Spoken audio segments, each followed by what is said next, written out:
Action. Ya, Assalamualaikum warahmatullahi wabarakatuh. Kami dari kelompok 7 akan mempresentasikan hasil laporan akhir dari mata kuliah Desain Sistem Pembelajaran Digital. Di sini saya tidak sendirian, ada beberapa presenter. Yang pertama saya sendiri, Fania Yulasari, kemudian ada Gina Faida Oktaviani, ada Nur Laila, ada Lena Elsakira, dan ada Safa Rahma Putri. Langsung saja, untuk pembahasannya pertama akan dijelaskan oleh Teh Gina Faida Oktaviani. Silakan. Mau gimana? Oke, baik teman-teman, untuk proyek kita kali ini diawali dengan kegiatan analisis kebutuhan, di mana topik yang diangkat pada kali ini yakni topiknya batik yang dilaksanakan pembelajarannya di kelas 5 untuk sasaran sekolahnya di SDN 2 Gobras, di mana analisis kebutuhan ini juga menganalisis terkait capaian pembelajaran yang dilaksanakan di akhir fase C ini, yakni peserta didik mampu menciptakan karya seni rupa 2 dimensi dengan unsur garis, bentuk, warna, dan irama atau ritme. Nah, selanjutnya analisis kebutuhan dilaksanakan juga wawancara kepada sekolah, di mana kita juga melihat bahwa karakteristik siswa di sekolah dasar tersebut memang siswanya aktif dan juga menyukai media visual. Namun memang konsentrasi siswa dalam pembelajaran ini yang melibatkan media visual ini memang konsentrasinya terbatas gitu ya.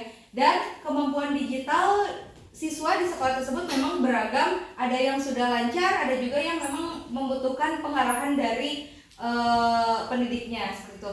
Dan untuk konteks digital sendiri di sekolah ini memang pembelajaran sering juga menerapkan pembelajaran digital, karena di sana ada fasilitas berupa laptop dan juga proyektor yang sering diterapkan dalam pembelajaran, sehingga ketika kita akan menerapkan media pembelajaran dalam Scratch berarti bisa dilaksanakan di sekolah ini. Selanjutnya, kesulitan materi pada pembelajaran kali ini yakni terkait pola berulang dan keseimbangan.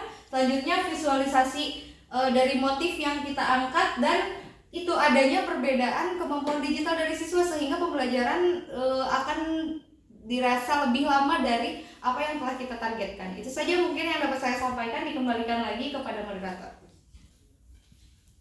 Oke, baik. Terima kasih kepada Teh Gina yang sudah menjelaskan tentang analisis kebutuhan. Selanjutnya akan ada pembahasan selanjutnya yang akan disampaikan oleh Teh Nur Laila. Dipersilakan. Baik, izin melanjutkan untuk rancangan pembelajarannya. Di sini ada identitas pembelajaran dengan mata pelajaran SBDP, materinya batik kawung dengan alokasi waktu 2 kali 35 menit. Dengan capaian pembelajarannya pada akhir fase C, peserta didik mampu menciptakan karya 2 atau 3 dimensi dengan mengeksplorasi, menggunakan dan menggabungkan elemen seni rupa berupa garis, bentuk, tekstur, dan ruang. Adapun tujuan pembelajarannya, yang pertama itu peserta didik mampu memahami karya 2 dimensi dengan penggabungan elemen seni rupa, yaitu garis dan bentuk berupa batik kawung melalui penayangan video tentang garis dan bentuk. Yang kedua, peserta didik mampu merancang karya 2 dimensi batik kawung melalui kode blok Scratch dengan sistem. Yang ketiga itu ada peserta didik mampu menciptakan dan memodifikasi karya 2 dimensi berupa batik kawung menggunakan Scratch dengan tepat. Mungkin itu saja, saya kembalikan kepada moderator. Oke, baik. Terima kasih kepada Teh Nur Laila yang telah menjelaskan tentang rancangan pembelajaran. Untuk pembahasan selanjutnya akan dijelaskan oleh Teh Lena. Silakan. Oke, untuk selanjutnya yaitu terkait langkah pembelajaran, di mana ada pendahuluan dengan alokasi waktu 10 menit. Yang pertama itu pembukaan, di mana seperti biasa salam, doa, dan mengecek kehadiran. Lalu yang kedua persepsi, ini berkaitan dengan guru melakukan pertanyaan pemantik seperti apakah kalian pernah melihat dan memakai batik. Lalu ada bentuk apa saja dalam batik itu. Lalu yang ketiga ada materi terkait dengan tayangan video, garis, dan bentuk. Lalu yang keempat melakukan diskusi terkait video yang telah ditampilkan. Lalu yang kelima penyampaian tujuan pembelajaran. Berlanjut ke kegiatan inti dengan alokasi waktu 50 menit, di mana yang pertama kegiatannya itu yaitu guru menampilkan contoh digital dan mendemonstrasikan penyusunan blok Scratch motif kawung. Lalu yang kedua eksplorasi, di mana siswa menyusun blok kode untuk membentuk dan memodifikasi visual seperti warna dan backdrop. Lalu yang ketiga, siswa menyimpan karya digitalnya. Di bagian penutup dengan alokasi 10 menit di mana terdapat bagian evaluasi. Di sini siswa mengirim karya melalui Google Form. Lalu yang terakhir ada refleksi di mana ini berkaitan dengan kesimpulan materi, apresiasi hasil karya, dan berlanjut pada doa dan salam. Mungkin sekian, terima kasih. Oke, baik, terima kasih kepada Teh Lena yang sudah menjelaskan tentang rancangan pembelajaran. Untuk bahasa selanjutnya akan dijelaskan oleh Teh Safa, dipersilakan. Oke, selanjutnya saya akan menjelaskan tentang ide media pembelajarannya. Jenis media pembelajaran yang digunakan oleh kelompok kami adalah Scratch, di mana nanti kita akan membuat batik digital dengan motif kaung. Kemudian deskripsi medianya, media digital untuk membuat motif batik kaung dengan menggunakan blok Scratch untuk membentuk pola-polanya. Adapun alur dari penggunaan medianya dimulai dari orientasi, di mana itu adalah tahap pengenalan, kemudian demonstrasi di mana guru mencontohkan, kemudian ada praktik terbimbing di mana siswa mulai merancang dengan bimbingan guru, kemudian ada eksplorasi di mana siswa bisa merubah warna, merubah backdrop dan lainnya, kemudian hasil karyanya. Boleh di next. Kemudian ada rancangan asesmen digital awal, di mana jenis asesmen yang kita gunakan ada asesmen proses dan hasil karya.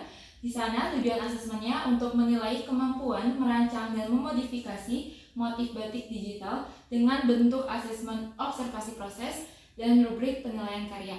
Sekian yang saya sampaikan, dikembalikan ke moderator.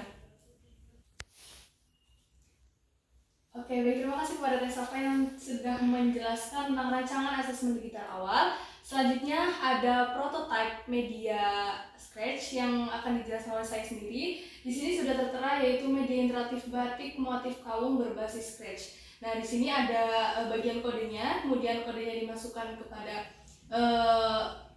lembar Scratch-nya. Selanjutnya di sini ada batik yang terbentuk dari kode yang sudah dimasukkan. Boleh di next. Oke, selanjutnya ada asesmen digital final. Di sini ada bentuk asesmen yaitu rubrik penilaian karya batik digital.